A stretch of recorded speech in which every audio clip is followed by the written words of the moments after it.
প্যারিসে বর্ণিল আয়োজনে অভিবাসী বিষয়ক সংগঠন ফ্রান্স বাংলা অ্যাসোসিয়েশনের প্রথম প্রতিষ্ঠাবার্ষিকী উদযাপন করা হয়েছে।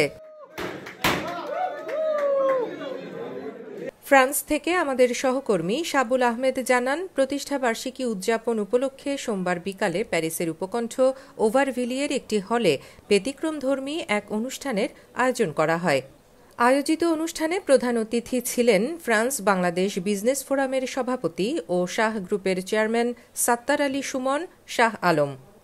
সংগঠনের সভাপতি তোফায়েল আহমেদ পলাশের সভাপতিত্বে ও সাংগঠনিক সম্পাদক ওবায়দ উল্লাহ জুয়েলের সঞ্চালনায় অনুষ্ঠানে বিশেষ অতিথির বক্তব্য রাখেন অ্যাসোসিয়েশনের উপদেষ্টা মণ্ডলীর সদস্য আব্দুল মান্নান, কবির আহমেদ, মোহাম্মদ আলী ভুট্টো, ফ্রান্স ক্রিকেট বোর্ডের সদস্য ও আমাদের কথা পত্রিকার প্রকাশক ফাতেমা খাতুন মরিয়ম ও জয়নব ফ্যাশনের কর্ণধার ফাতেমা সরকার।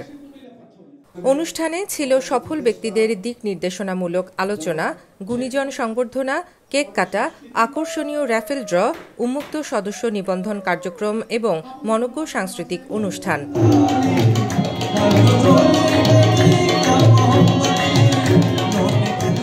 এতে সঙ্গীত পরিবেশন করেন সুদূর ইন্ডিয়া থেকে আগত কাওয়ালি শিল্পী গোষ্ঠী নওশাদ আলী কাওয়া ও তার দল এবং বাংলাদেশি ব্যান্ড দল খ্যাপা, শিল্পী মিষ্টি বিশ্বাস ও ফ্রান্স প্রবাসী সঙ্গীতশিল্পী মুন্নি খন্দকার।